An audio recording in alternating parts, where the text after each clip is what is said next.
Hello there and welcome back to my channel, Crafty Concepts with Erin. Today I have a scrapbook process video for you featuring this stitched together paper collection from Close to My Heart. This actually came out in May, so this is available for the May and June catalog, and you can see it's just this really beautiful vibrant paper pack, and I love the floral there on front, but there's this kind of a quilted background, and then we have kind of the stripes, which never go out of style. Stripes are always classic, especially those rainbow patterns that are in right now. You can get this with a coordinating 12 by 12 sticker sheet, and there's all sorts of title options on here, and then of course the botanicals, the butterflies, just beautiful. This is right up my alley. I love to garden, and I'm going to be scrapbooking a photo of myself gardening today.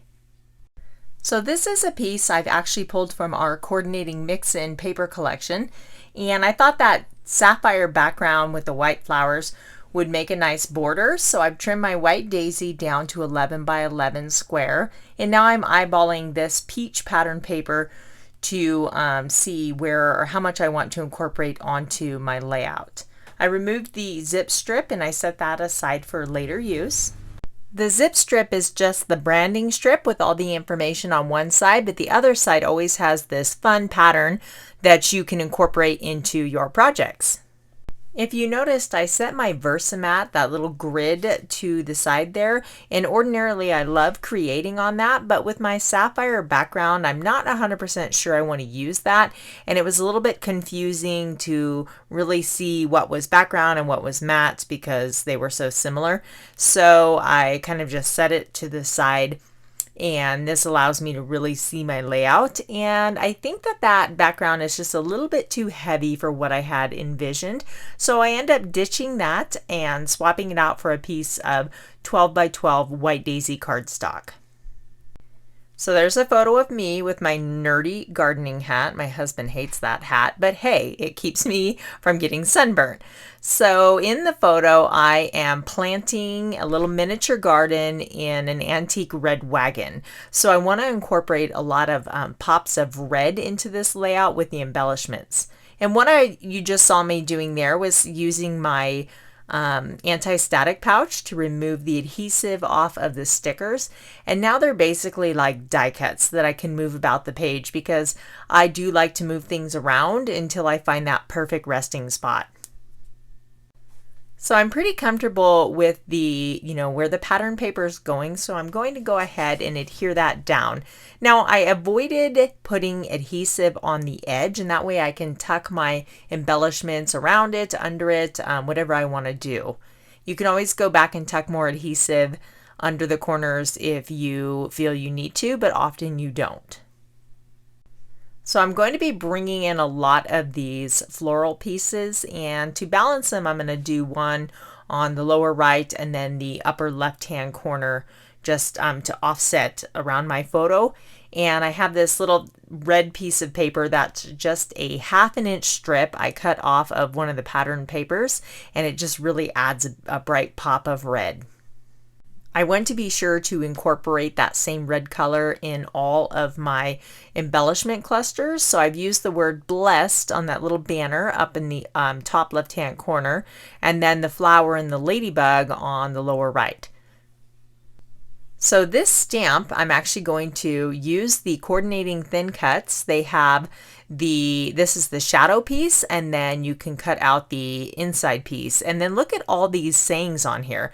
This is a stitched together card making stamp, and if you wanted to have just a solid stamp in your collection for card making and scrapbooking, this is an awesome one because there's literally something for every occasion on there. Happy anniversary, happy birthday, just, you name it, it's on there. So it's an awesome stamp, and it gives you that look of white text on a dark background, whatever ink you choose, which is really popular right now. So this inner portion of the word happy is very delicate. I'm using a piece of my sponge clipped with a binder clip, and it's the Tombow Multi Mono Liquid Glue, and this works really well for this because it stays tackier a little bit longer, so you have time to sponge it onto the back side and then work it into place. and you get a nice solid glue, and when you sponge it on that way, nothing's going to squish out the side when you apply the two layers together. So I thought the word happy would be a perfect title because I am out gardening. It was the month of March and it just was warming up enough to where I could work out in the yard, and that makes me happy. The yard and gardening is my happy place, so it was an obvious title choice for me. So I'm just working with these floral clusters, and some of them I'm popping up on dimensional foam, and then some I'm adhering down directly to the layout, and I'm just making sure to kind of overlap everything so it seems very cohesive and all blends together. And then we're going to do the same thing in the upper left hand corner. Now I'm noticing I don't have any of that mint color or the glacier color on the lower right, and I don't have any reds or pinks in the upper left. So I'm definitely going to want to balance that out and, introduce the colors into the opposite clusters. For the butterfly, I'm just putting foam dimension under the top of the wings, and it gives it kind of a unique look. The bottom is tacked down and then the top half is lifted. So just another idea to add dimension to your layouts. And then we'll just incorporate this word blessed because I truly do feel blessed to have such awesome hobbies. I'm referring back to the sticker sheet to see what I can bring in for the pops of red, and they have these cute little flowers. I actually got this idea from the layout they did in the catalog. I also went ahead and fussy cut some pieces from this floral paper, and this way I can just use bits and pieces, and that was taken from the edge, but the half that's missing will just tuck behind and no one will ever know. So we'll put these little flowers into place, and then we have our pops of red and the peachy color, and then I'm going to do the same, this little fussy cut flower I'm going to tuck right behind there, and just adding little bits and pieces to my embellishment cluster from the sticker sheet. And this cute little ladybug. Trying to see if I want to add more blue, and I decided, it looks okay, but I'm just going to leave it as is.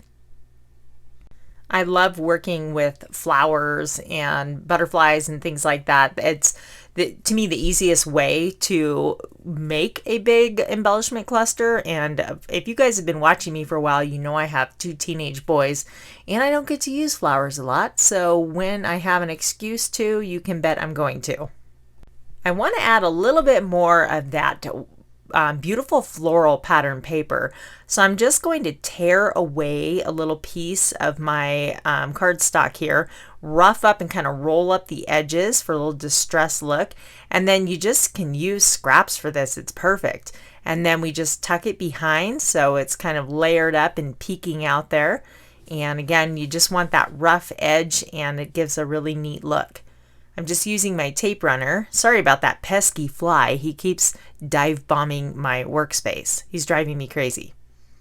Anyway, this is just a fun way to incorporate bits of color because I do have a lot of white space.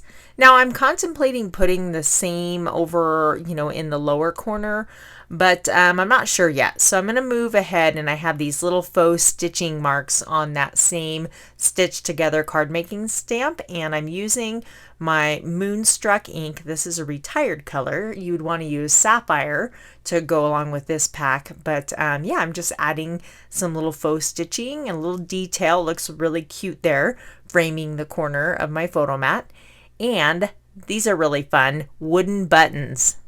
I love that buttons are coming back into style. I had a huge button collection for a while, and then just kind of, how phases come and go. So these are really fun, and they're a great way to add some texture and different colors to your layout. So I am also, from my stash, adding some enamel dots around the cluster. I have just a dark blue and also that glacier color. So I'm just kind of mixing and matching those and just scattering a few here and there. You will notice that I typed up my journaling on the computer and cut those into strips. and I just like the way that looks. It's a very clean look, and this page has a lot of bright colors going on, but with all the white space, it's visually appealing to the eye. So I was really happy with the way this came together. If you enjoyed this video, give me a thumbs up, and I would love if you left me a comment to say hello. I look forward to reading your comments every week. And here's another video I know you will enjoy. I'll see you guys next time.